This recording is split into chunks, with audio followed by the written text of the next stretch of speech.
नमस्कार विद्यार्थियों, आज हम हमारे इससे पूर्व के जो वीडियो भक्ति काल पे बनाया है उसकी अगली कड़ी में चल रहे हैं। हम वस्तुनिष्ठ प्रश्नों की ओर ध्यान दे रहे हैं और साथ में स्नातक स्तर के विद्यार्थियों के साथ साथ प्रतियोगी परीक्षाओं में शामिल होने वाले विद्यार्थियों के लिए भी ये वीडियो बनाया गया है। तो पिछले कुछ सालों के नेट के, कॉलेज लेक्चरर के और स्कूल लेक्चरर के आरपीएससी के पेपर जो हुए हैं पिछले विगत 10 सालों की बात हो रही है, उनमें इस काल पर किस किस तरह के सवाल बने हैं उस पर चर्चा होगी। छोटे छोटे बिंदु को लेकर के हम बात करेंगे बहुत गहराई से। तो ये स्नातक स्तर पे भी काम का है और स्नातक स्तर पे इस तरीके से काम का है कि जो छोटे सवाल उनके बनते हैं उनके उत्तर उनको यहाँ मिलेंगे। और प्रतियोगी परीक्षाओं में इस तरह से काम का है कि हम केवल उन्हीं प्रश्नों की बात करने वाले हैं जो आज तक ज्यादा पूछे गए।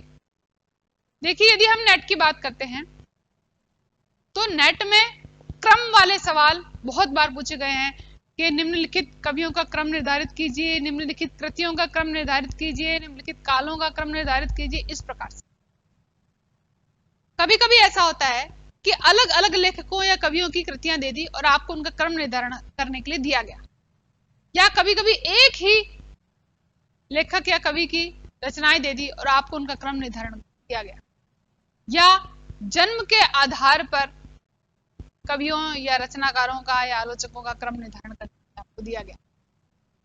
इस तरह के सवाल नेट में बहुतायत में पूछे जाते हैं, तो आपको उनकी ओर भी ध्यान देना पड़ेगा, क्योंकि हम स्नातक स्तर पर सिर्फ इतना ही ध्यान देते हैं कि अमुक रचयिता की निम्नलिखित रचनाएं हैं, वो किस सन में लिखी गई, किस प्रकार उनका क्रम निर्धारण करना है, उस पर भी आपको यहाँ पर ध्यान देना। हम भक्ति काल की बात कर रहे थे और कल हमने भक्ति आंदोलन के उदय के कारणों पर चर्चा की थी और भक्ति आंदोलन के उदय के कारणों पर अलग अलग आलोचकों के मतों की चर्चा की थी, जो दोनों ही प्रकार के उद्देश्यों को हमारे को सफल करता है। आज हम आगे बढ़ते हैं और इसकी शाखाओं की ओर चलते हैं। आप और हम सभी जानते हैं, बड़ा ही सामान्य सा प्रश्न है जो पूछा जाता है कई बार कि भक्ति काल में कितनी तरह की काव्य धाराएं चली। ये मैंने यहाँ खाका इसलिए बना दिया, हालांकि आज का हमारा टॉपिक संत काव्य है, जिसे निर्गुण ज्ञानाश्रयी काव्य धारा भी कहा है शुक्ल जी ने। लेकिन वहां तक पहुंचने के लिए हमें ये वर्गीकरण आना चाहिए। भक्ति काल में दो शाखाएं चल रही थी, सगुण और निर्गुण, और इसी प्रकार सगुण के आगे चल करके दो भेद, दो प्रकार हो जाते हैं, राम भक्ति काव्य धारा और कृष्ण भक्ति काव्य धारा। और निर्गुण के भी इसी प्रकार से दो श्रेणियां बढ़ जाती है, संत काव्य धारा जिसे हम ज्ञानाश्रयी काव्य धारा कहते हैं, निर्गुण ज्ञानाश्रयी, और सूफी काव्य धारा जिसे हम निर्गुण प्रेमाश्रयी काव्य धारा कहते हैं। अब कई बार रीट की परीक्षा जैसे में इनके छोटे सवालों के रूप में या स्नातक स्तर पे भी छोटे सवालों के रूप में पूछा जाता है कि राम भक्ति काव्य धारा के प्रवर्तक कौन रहे हैं। तो यहाँ पर प्रवर्तक से मतलब है उसको लाने वाले, और यदि पूछा जाता है उन्नायक कौन है तो यानी उसको पराकाष्ठा पर ले जाने वाले। लेकिन यहाँ पर प्रवर्तक और उन्नायक के रूप में, दोनों ही रूप में तुलसीदास जी का नाम आता है। तो राम भक्ति धारा के प्रवर्तक तुलसीदास जी, कृष्ण भक्ति धारा के आप और हम सभी जानते हैं सूरदास जी, संत काव्य धारा के कबीर जी, और सूफी काव्य धारा के मलिक मोहम्मद जायसी। चारों काव्य धाराओं की मान्यताएं क्या थी, उनसे संबंधित कवि कौन थे, उनके गुरुओं के नाम को लेकर, उनके जन्म स्थान को लेकर, उनकी जाति को लेकर के कई बार प्रश्न पूछे गए हैं, तो उनकी भी चर्चा आज हमारी इस वीडियो में होगी। सबसे पहले जो खास सवाल जो बनता आया है आज तक, जो बहुत ही हल्का है, जिसकी हम स्नातक स्तर के पूर्व के वीडियो में कर चुके हैं चर्चा, लेकिन यहाँ पर क्योंकि हम भक्ति काल जब पढ़ रहे हैं और भक्ति काल की संत काव्य धारा पढ़ रहे हैं, तो हमें ये पता होना चाहिए कि इस शुरू होने से पहले भी इसकी कालावधि को लेकर के अलग अलग आलोचकों में किस किस प्रकार के मत हैं। तो बहुत बार ऐसे प्रश्न पूछे गए हैं कि शुक्ल जी के अनुसार भक्ति काल की समयावधि क्या है, या हजारी जी के अनुसार क्या है, या राम कुमार वर्मा जी या नगेंद्र जी या गणपति चंद्रगुप्त जी के अनुसार इसकी कालावधि क्या रही है, तो मैं आपको बता दूं।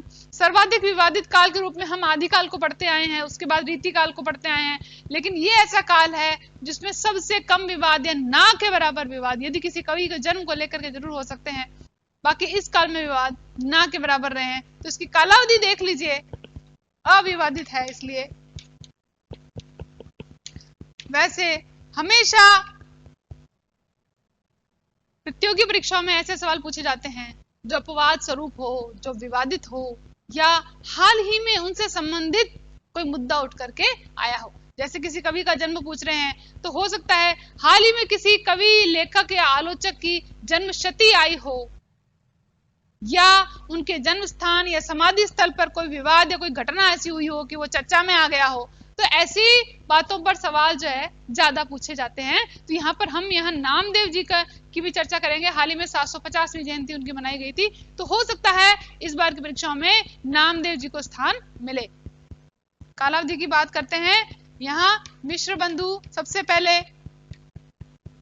हम बात कर चुके हैं कि मिश्र बंधु का नाम पूछा जाता है श्याम बिहारी, सुखदेव बिहारी और गणेश बिहारी मिश्र। इस प्रकार तीनों के नाम पूछाते हैं। निम्न में से कौन सा एक मिश्र बंधु में नहीं है, तो इस तरह की चीज आपको आनी चाहिए। मिश्र बंधु इस भक्ति काल को माध्यमिक काल कहते हैं।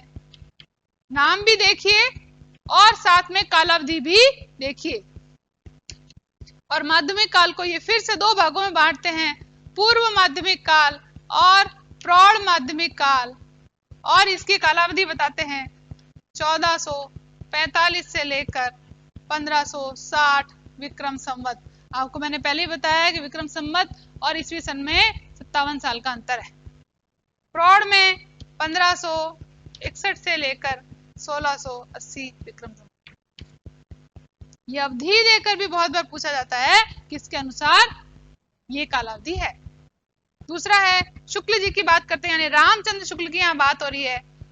जब भी शुक्ल जी नाम लिया जाए तो आप मान लीजिए हिंदी में उसका शुक्ल जी का संबंध मतलब रामचंद्र शुक्ल है।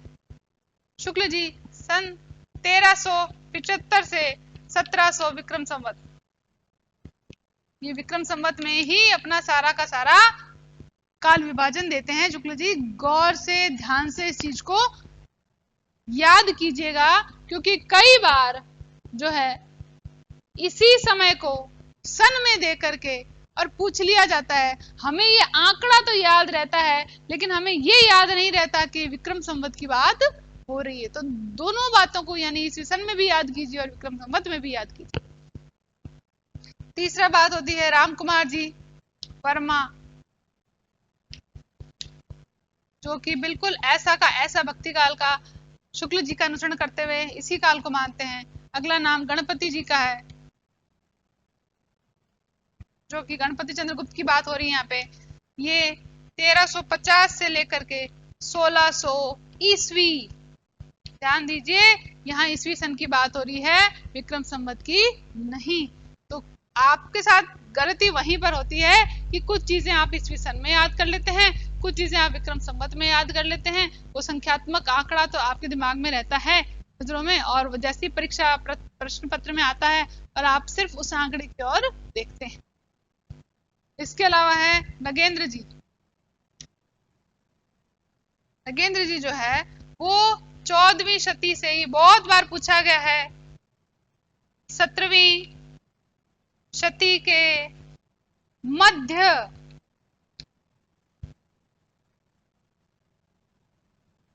छोटे छोटे शब्दों को बदल के ही परीक्षा में ऑप्शन बनाए जाते हैं, तो उन शब्दों को भी आप इग्नोर ना करें, नजरअंदाज ना करें। इसके बाद बच्चन सिंह को भी बहुत बार पूछा गया है। बच्चन सिंह की बात करते हैं तो 1400 ईस्वी से 1650, ये हो गई सिर्फ और सिर्फ कालावधि की बात। ठीक है, अब हम आगे चल रहे हैं इसकी नामकरण के पीछे। नामकरण यानी इसको किसने निर्गुण ज्ञानश्री कहा, किसने संत काव्यधारा कहा, इन चीजों पर भी हम चर्चा करते हैं। शुक्ल जी की बात आती है ऐसा परीक्षा में पूछा गया था, स्कूल लेक्चर परीक्षा में, कि भक्ति काल के ज्ञानाश्रयी और प्रेमाश्रयी के भेद में शुक्ल जी का नाम आप याद रखें, क्योंकि शुक्ल जी से निर्गुण ज्ञानाश्रयी शाखा, ज्ञानाश्रयी शाखा ये नाम आपका शुक्ल जी का। हजारी जी इसको कहते हैं निर्गुण धारा, निर्गुण भक्ति धारा, निर्गुण भक्ति।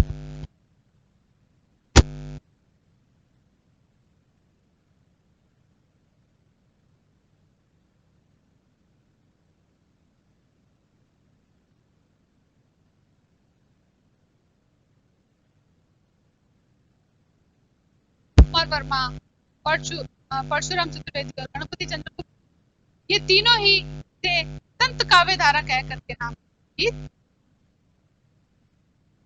यहाँ पर राम कुमार वर्मा का मत जो है शुक्लदीप से इतर हो जाता है। राम कुमार वर्मा, साथ में गणपति जी, गणपति चंद्रगुप्त और साथ में परशुराम चतुर्वेदी।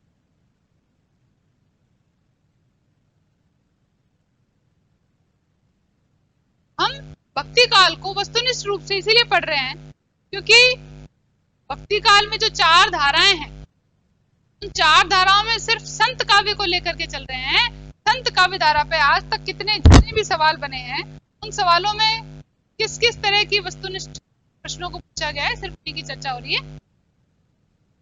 आगे चलते हैं, प्रथम कवि की और कौन कौन से आलोचक, किस किस को प्रथम कवि। हम आदिकाल पढ़ते समय भी इसकी चर्चा कर चुके हैं कि अलग अलग आलोचकों द्वारा अलग अलग नाम दिया गया है प्रथम कवि, किसे किसे दिया गया है उसकी चर्चा हम कर चुके हैं। और वो बहुत बार पूछा गया सवाल है, भक्ति काल के बारे में बहुत ही कम पूछा जाता है इस तरह का। लेकिन मैंने आपको बताया कि इस बार नामदेव जी की 750वीं जयंती मनाई जा रही है, इसलिए भी हो सकता है कि नामदेव जी पर सवाल बने। तो आपको मैं बता दूं कि प्रथम कवि वैसे तो निर्विवाद रूप से कबीर जी को ही माना जाता है, परंतु फिर भी नामदेव जी का नाम लेने वाले भी हैं जो प्रथम कवि मानते हैं कि संत काव्य धारा के प्रथम कवि कौन थे। तो इसमें नामदेव का नाम भी लेने वाले हैं, वो हैं गणपति चंद्रगुप्त,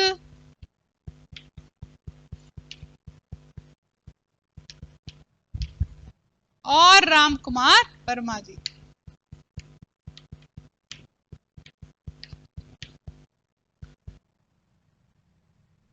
बाकी शेष जितने भी आलोचक हैं वो इस काव्यधारा में कबीर दास जी को कवि के रूप में मानते हैं। नामदेव जी के बारे में कुछ डिटेल पढ़ लीजिए। ये है कि ये क्यों पढ़ रहे हैं हम, इनकी 750वीं जयंती मनाई जा रही है, इसलिए हो सकता है इन पर सवाल बने। ऐसे बहुत कम ही ऐसा हुआ है कि नामदेव जी पे प्रश्न पूछा गया है। ज्यादातर इनके गुरु का नाम पूछा जाता है, किस संप्रदाय से संबंधित है, किस क्षेत्र से संबंधित है, किस भाषा से संबंधित है, इस तरह के सवाल भी पूछे गए हैं। तो थोड़ा सा हम देखते चलेंगे कि इनके गुरु का नाम बिसोवा खेचर,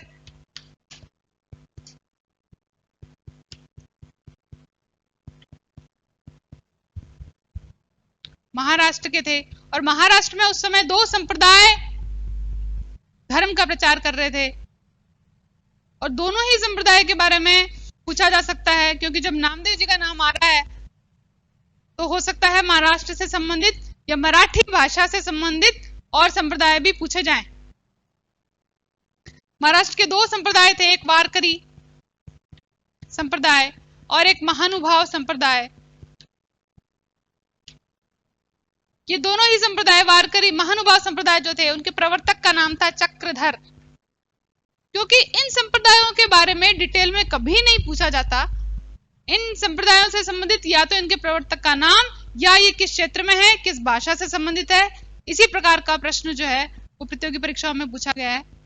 चक्रधर और वारकरी संप्रदाय का पुंडलिक का नाम भी आता है और ज्ञानेश्वर का नाम भी आता है। ज्ञानेश्वर का नाम क्यों आता है? क्योंकि ये वारकरी संप्रदाय के उन्नायक थे, प्रवर्तक नहीं। प्रवर्तक के रूप में पुंडलिक का नाम आएगा, लेकिन यदि उन्नायक का नाम पूछा जाता है आपको, तो आपको ज्ञानेश्वर का नाम याद रखना पड़ेगा। अब इसके बाद आपको जो ध्यान में रखना है वो है कवियों का क्रम, उनके जन्म तिथि के अनुसार। वो बहुत बहुत ज्यादा मायने रखता है। आपको रामानुजाचार्य के या रामानंद जी के, हम बात करते हैं रामानंद जी के 12 शिष्यों के नाम के साथ ही संत काव्य धारा से जुड़े अन्य कवियों के नाम भी याद होने चाहिए। हम कुल मिला के कुछ ऐसे कवियों के नाम लेते हैं आपके सामने जो संत काव्य धारा से जुड़े हैं, और उनसे संबंधित क्रम बहुत बार पूछा गया है नेट की परीक्षा में और कॉलेज लेक्चरर की परीक्षा में। तो इनसे संबंधित क्रम तो हमेशा ही आया है। तो आपको इन कवियों का क्रम उनकी जन्म तिथि के अनुसार अपने हिसाब से बना लेना है। वो किस प्रकार है? सबसे पहले नाम आता है रैदास जी का। तो इन पर कवियों के नाम के अलावा, क्रम के अलावा, इनकी जन्म तिथि, जन्म स्थान, इनकी जाति या इनके गुरु का नाम, इस प्रकार के सवाल पूछे जाते हैं। तो हम यहाँ वस्तुनिष्ठ तरीके से कवि का नाम या इस धारा से जुड़े भक्त का नाम भी पढ़ेंगे और साथ में उससे संबंधित गुरु या उसकी रचना का नाम भी। रैदास जी का नाम आता है जो कि काशी में जन्मे थे। सबसे पहले नाम इसलिए आता है कि इनका जन्म 1388 ईस्वी का है, और काशी से जुड़े दूसरे संत कौन थे? हमारे कबीर जी। उनका नाम भी काशी से संबंधित ही है। निम्न में से कौन सा है कवि काशी का में जन्म नहीं लिया हुआ है? तो इस तरह के सवाल भी आते हैं कई बार। काशी, गुरु का नाम रामानंद और जाति चमार। दूसरा नाम आता है कबीरदास जी का। इनके जन्म को लेकर कई बार विवाद भी होता है। वैसे सर्वमान्य रूप से 1398। देखिए, मैं आपको क्रम से इसलिए बताती हूँ क्योंकि नेट की परीक्षा में इन कवियों के क्रम पूछे गए हैं बहुत बार। तो आपको संत काव्य धारा के कवियों का क्रम या उनके गुरु का नाम तो आपको याद करना ही। वही काशी में जन्म, गुरु रामानंद, जाति से आप और हम सभी जानते हैं जुलाहा। तीसरा नाम आता है जम्बनाथ, जिसे हम जाम्बो जी के नाम से भी जानते हैं। जन्म है 1451 ईस्वी, नागौर के थे। गुरु का नाम बाबा गोरखनाथ। बाबा गोरखनाथ, उनकी खुद की रचनाओं में ही यह नाम मिला है। और जाति के राजपूत, जो बिश्नोई संप्रदाय से संबंधित हैं, उनको इनके बारे में काफी कुछ पता भी होगा। चौथा नाम आता है हरिदास निरंजनी का।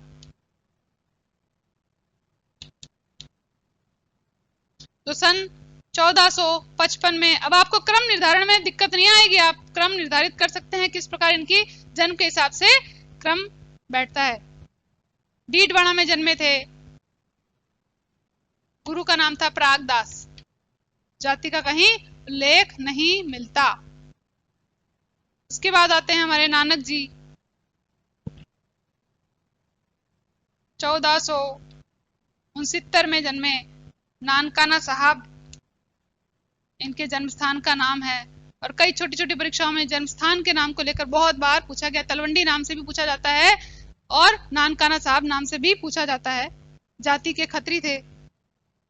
इनके माता पिता का नाम भी कालूराम, त्राप्ता देवी कई बार पूछा गया। तो माता पिता का नाम भी, यदि किसी कवि के माता पिता इतिहास में प्रसिद्ध रहे हैं, किसी युद्ध से संबंधित रहे हैं, किसी विवाद से संबंधित रहे हैं, या कोई कवि आलोचक रहे हैं, तो वो भी आपको याद रखना होगा। इसके बाद नाम आते हैं लालदास जी, जो दिल्ली से जुड़े हैं।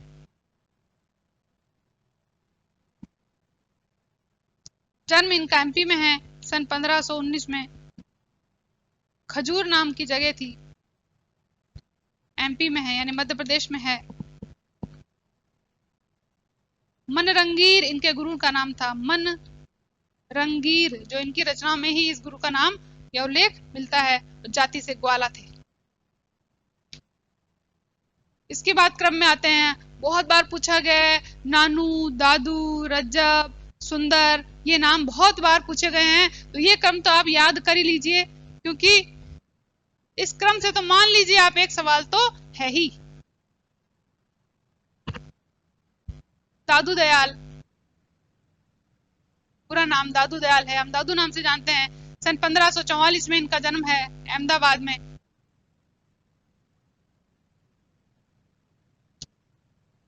गुरु का नाम था वृद्ध भगवान और जाति के धुनिया थे।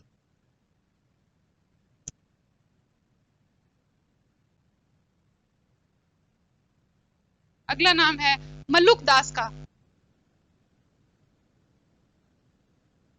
इनकी रचनाएं बहुत बार पूछी गई। 1574 ईस्वी के हैं, इलाहाबाद में जन्मे हैं और जाति के खत्री हैं। के बाद नाम आता है सुंदरदास। सुंदरदास और रज्जब का, जो कि दोनों दादू के शिष्य थे। सुंदरदास 1596 में जयपुर, कई बार दौसा भी लिखा था। ये बहुत बार पूछे गए हैं क्योंकि ये और जम्बनाथ जी दोनों राजस्थान से जुड़े हुए हैं, इसलिए इनका नाम सर्वाधिक बार पूछा गया है। सुंदरदास जयपुर में जन्मे हैं, गुरु हैं के दादू और जाति से थे बढ़िया, वाणिज्य थे। इस प्रकार इनके क्रम, इसके अलावा रज्जब का नाम भी आता है, या दादू के दूसरे शिष्यों में जगन्नाथ दास और मिस्किन, जगन्नाथ दास का नाम आता है, मिस्किन दास तो खैर उनके पुत्र का नाम है, जगन्नाथ दास का नाम भी आता है, जिन्होंने हरड़े वाणी नाम से उनकी रचनाओं का संकलन किया था। इस प्रकार इस क्रम को ध्यान में रखें। साथ में एक महिला का नाम बहुत बार पूछा गया, क्योंकि संत काव्य धारा में महिलाओं का अभाव है। क्यों अभाव है? क्योंकि संत काव्य धारा की जो विशेषताएं हैं उसमें उन्होंने नारी को साधना के क्षेत्र से बाहर रखने का प्रयास किया है। इसलिए संत काव्य धारा में सिर्फ एकमात्र कवित्री या भक्तिन का नाम पूछा गया है बार बार, उसका नाम है बावरी साहिबा।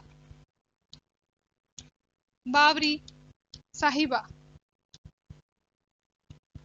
इसके अलावा हम धर्मदास का नाम सुनते हैं, जिन्होंने कबीरदास जी की वाणियों का संग्रह बीजक नाम से किया था। तो धर्मदास का नाम भी, कभी क्रम आ जाए तो सीधी सी बात है कि कबीरदास जी के शिष्य हैं तो कबीर जी के बाद ही क्रम में उनका नाम लिया जाएगा। इसके अलावा धन्ना पीपा रज्जब, जो कि रामानंद जी के शिष्य थे। रज्जब तो दादू जी के हैं और जाति से मुस्लिम भी हैं। अक्षर अनन्य का नाम भी पूछा जाता है, जो जाति से कायस्थ है। इस प्रकार इन कवियों का क्रम और साथ में इनकी रचनाओं का नाम। इसके अलावा हम कुछ पंक्तियों को और उन स्थलों को भी पढ़ेंगे जहां पर इनकी समाधियां, जैसे समराथल हम पढ़ते हैं जहाँ जम्बनाथ जी की समाधि स्थल है, या हम अलख दरीबा नाम से एक सत्संग क्षेत्र का नाम भी सुनते हैं जो दादू के नाम से है, और मगहर का नाम। सभी का जन्म स्थान और मृत्यु स्थल आपको जानकारी होनी चाहिए। जैसे सांगानेर हम सुंदरदास से संबंधित करते हैं, या भराने को हम दादू से संबंधित करते हैं, क्योंकि ये उनके मृत्यु स्थल का नाम है। द्वारका मीरा जिसे संबंधित है, किस प्रकार संबंधित है? क्योंकि यहाँ पर वो कृष्ण की मूर्ति में समा गई थी। तो इन क्षेत्रों के नाम उन संत कवियों से या उन रचनाकारों से आपको जोड़ने आने चाहिए कि कौन सा जन्म स्थान है और कौन सा उनका मृत्यु स्थान है। इस प्रकार इन कवियों के क्रम के अलावा भी बहुत से ऐसे प्रश्न हैं जो इस संबंध में, जैसे कबीर की भाषा को लेकर पंचमेल खिचड़ी या साधु कड़ी में किसका नाम आता है, तो ये सवाल भी कई बार विवादित रहा है। और कई पुस्तकों में आपको भ्रमित करने वाले भी उत्तर मिलेंगे कि पंचमेल खिचड़ी के साथ नाम, यानी ये नाम पंचमेल खिचड़ी क्यों कहा गया, कौन कौन सी भाषाएं इसके अंतर्गत आती है, और ये नाम यानी कि ये संज्ञा किसने दी है। तो आप ध्यान में रखिए कि श्याम सुंदर दास जी का नाम जो है वो पंचमेल खिचड़ी के साथ जोड़ेंगे, यानी कबीर की भाषा को पंचमेल खिचड़ी देने वाले कौन थे? श्याम सुंदर दास।